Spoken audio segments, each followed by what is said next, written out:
Welcome to our YouTube channel Soch to solution, जहां हम आपको लेके जाएंगे सोच से सोल्यूशन तक। जनरल मैथ्स की सीरीज़ को आगे बढ़ाते हुए आज हम एक और इम्पॉर्टेंट टॉपिक कवर करने वाले हैं, जो कि है प्रॉफिट एंड लॉस। ये टॉपिक जनरल मैथ्स के पॉइंट ऑफ व्यू से बहुत ही ज़्यादा इम्पॉर्टेंट है और ये टॉपिक हमारी डेली लाइफ से भी काफ़ी रिलेटेड है, तो ये हमें आना बहुत ज़रूरी है। प्रॉफिट एंड लॉस सीखने के लिए हमें दो इम्पॉर्टेंट टर्म का पता होना बहुत ज़्यादा ज़रूरी है। फर्स्ट टर्म है कॉस्ट प्राइस, यानी कि सीपी। कॉस्ट प्राइस वो कीमत होती है जिस पर कोई चीज़ खरीदी जाती है, यानी कि जिस प्राइस पर हम किसी चीज़ को खरीदते हैं वो है कॉस्ट प्राइस, जिसे हम सीपी से डिनोट करते हैं।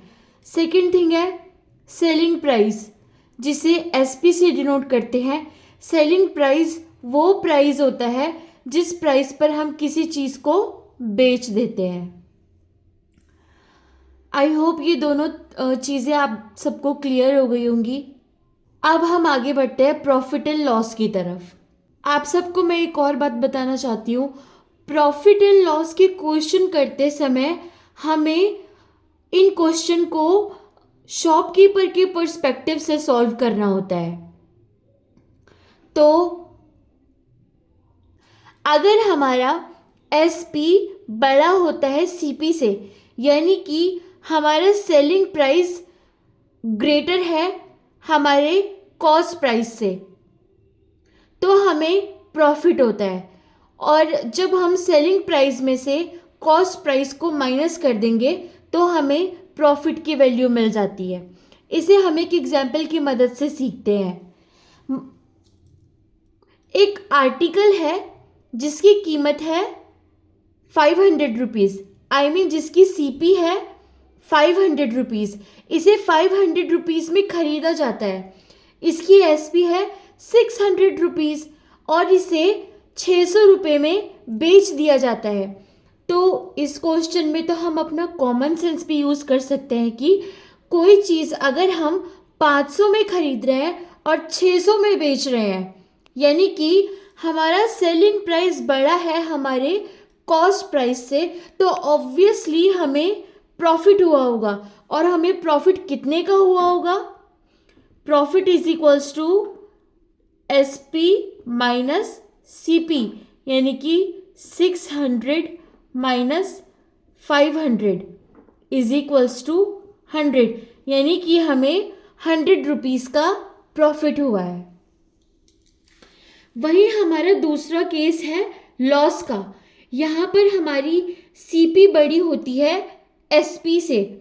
ऑब्वियसली अगर हम कोई चीज़ 2 रुपये में खरीद के लाते हैं और अगर वो बिकती 1 रुपये में है, तो ऑब्वियसली हमें 1 रुपीज़ का लॉस होगा। तो हम बोल सकते हैं लॉस के केस में जो हमारी सीपी होती है वो एसपी से बड़ी होती है, और लॉस निकालने का फॉर्मूला होता है सीपी माइनस एसपी। इसे भी हम एक एग्जाम्पल की मदद से समझने की कोशिश करते हैं। मान लीजिए हमारी सीपी है 800 रुपीज़ और हमारी एसपी है 500 रुपीज़, यानी कि हमने कोई आर्टिकल 800 रुपीज़ में ख़रीदा और उसे 500 रुपीज़ में बेचा। तो ऑब्वियसली ज़्यादा में ख़रीद के हमने उसे कम में बेचा है, तो हमें लॉस हुआ है। और लॉस निकालने का फॉर्मूला होता है सीपी माइनस एसपी, यानी कि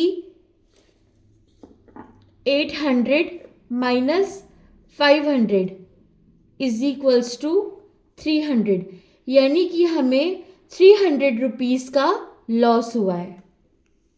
अभी तक हम सीख चुके हैं कॉस्ट प्राइस, सेलिंग प्राइस और basics of profit and loss. Profit and loss के क्वेश्चन करते समय हमें प्रॉफिट परसेंट के बारे में पता होना चाहिए और लॉस परसेंट के बारे में पता होना चाहिए। इन दोनों को निकालने का फॉर्मूला होता है, और profit percent and loss percent दोनों ही कॉस्ट प्राइस पर निकाले जाते हैं, यानी कि उस प्राइस पर जिसमें हम किसी आर्टिकल को खरीदते हैं।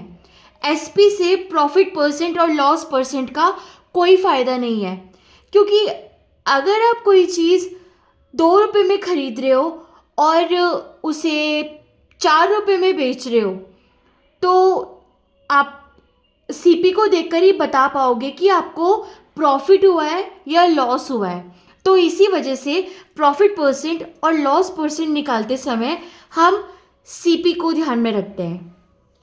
तो प्रॉफिट परसेंट निकालने का फॉर्मूला होता है प्रॉफिट अपॉन सीपी इंटू 100। वैसे ही लॉस परसेंट निकालने का फॉर्मूला होता है लॉस अपॉन सीपी इंटू 100। अब जैसे कि एक क्वेश्चन है हमारे पास, इसमें हमें सीपी की प्राइस दी है 1000 और एसपी इज इक्वल्स टू है 1200। तो ऑब्वियसली हमारा एसपी बड़ा है हमारे सीपी से, तो हमें प्रॉफिट हुआ है। और प्रॉफिट निकालने का फॉर्मूला होता है एसपी माइनस सीपी, यानी कि हमारा प्रॉफिट हुआ है 200 रुपीज़ का, लेकिन हमें तो प्रॉफिट परसेंट निकालना है ना।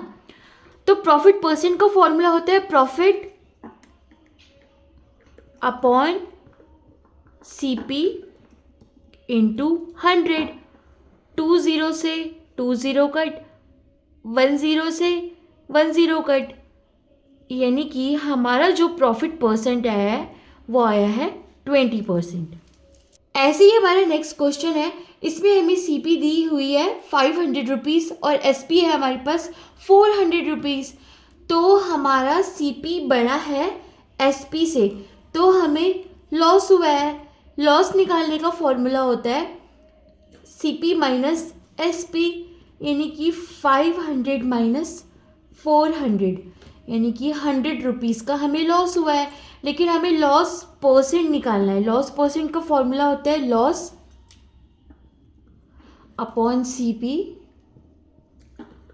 इंटू 100।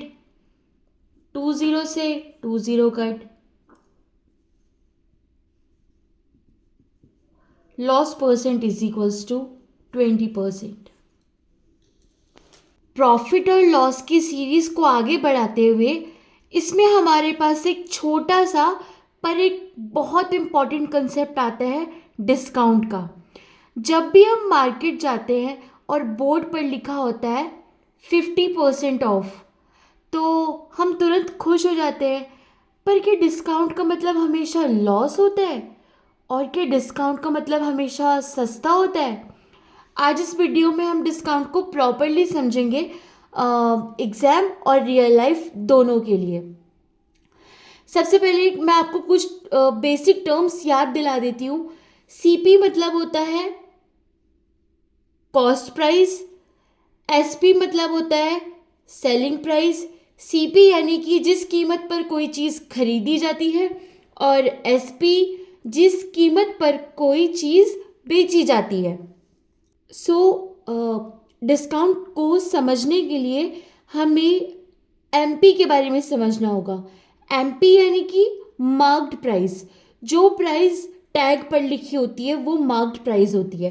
जैसे कि आप मार्केट पे जाते हो, आपने कोई जीन्स बाय करी, उस जीन्स पे प्राइस होता है 1000 रुपीज़। टैग पर तो प्राइस होता है 1000, लेकिन आपको कुछ डिस्काउंट वगैरह लगा के वो जीन्स मिल जाती है 700 रुपीज़ की। सो जो प्राइस टैग पर लिखी होती है वो प्राइस होती है एमपी, यानी कि मार्क्ड प्राइस। उसके बाद आता है डिस्काउंट। डिस्काउंट होता है मार्क्ड प्राइस पर जो हमें छूट मिलती है वो डिस्काउंट होता है। एक चीज़ आप लोग हमेशा याद रखना, प्रॉफिट और लॉस निकालते समय हमने सीपी को कंसीडर किया था, लेकिन डिस्काउंट निकालते समय हमेशा मार्क्ड प्राइस को कंसीडर किया जाता है। सो एक बार हम फॉर्मूला पर नज़र डाल लेते हैं। डिस्काउंट निकालने का फॉर्मूला होता है MP minus SP. Discount percent निकालने का फॉर्मूला होता है discount upon MP. As I told you before कि डिस्काउंट को हमेशा मार्क्ड प्राइस पर ही कंसीडर किया जाता है। दोबारा से रिपीट कर देती हूँ, discount percent is equals to discount upon MP into 100। और अगर हमें डिस्काउंट या फिर मार्क्ड प्राइस के पर्सपेक्टिव से SP फाइंड करनी होती है तो इसका फॉर्मूला होता है MP माइनस डिस्काउंट। ऑब्वियसली अगर आपकी जीन्स पर मार्क्ड प्राइस है 1000 रुपीज़ और इस पर डिस्काउंट है 300 रुपीज़ का, तो ऑब्वियसली ये आपको 700 रुपीज़ में मिली है, यानी कि आपने मार्क्ड प्राइस में से डिस्काउंट को माइनस कर दिया तो हमें SP मिल जाता है। एग्ज़ाम पॉइंट ऑफ व्यू से या फिर कॉम्पिटिटिव एग्ज़ाम के पॉइंट ऑफ व्यू से जिस टाइप के क्वेश्चन आते हैं उसको थोड़ा सा रिव्यू कर लेते हैं। अगर हमें मार्क्ड प्राइस दिया है 1000 रुपीज़ और डिस्काउंट परसेंट यहाँ पे हमें दिया है 10%, तो हमें SP फाइंड आउट करनी है।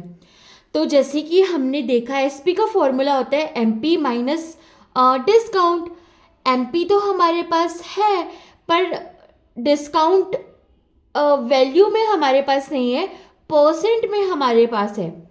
डिस्काउंट परसेंट निकालने का हमारे पास फॉर्मूला भी है, पर जैसे कि मैंने आपको बताया था डिस्काउंट हमेशा मार्क्ड प्राइस पर कंसीडर होता है, तो डिस्काउंट हम ऐसे भी तो निकाल सकते हैं, यानी कि 10% ऑफ 1000, यानी कि मार्क्ड प्राइस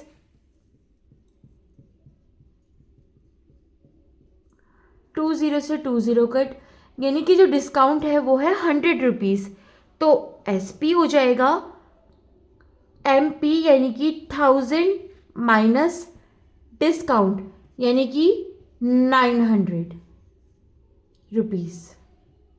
अगर आपको इस टॉपिक से रिलेटेड और भी क्वेश्चंस चाहिए तो प्लीज़ आप कमेंट कीजिए।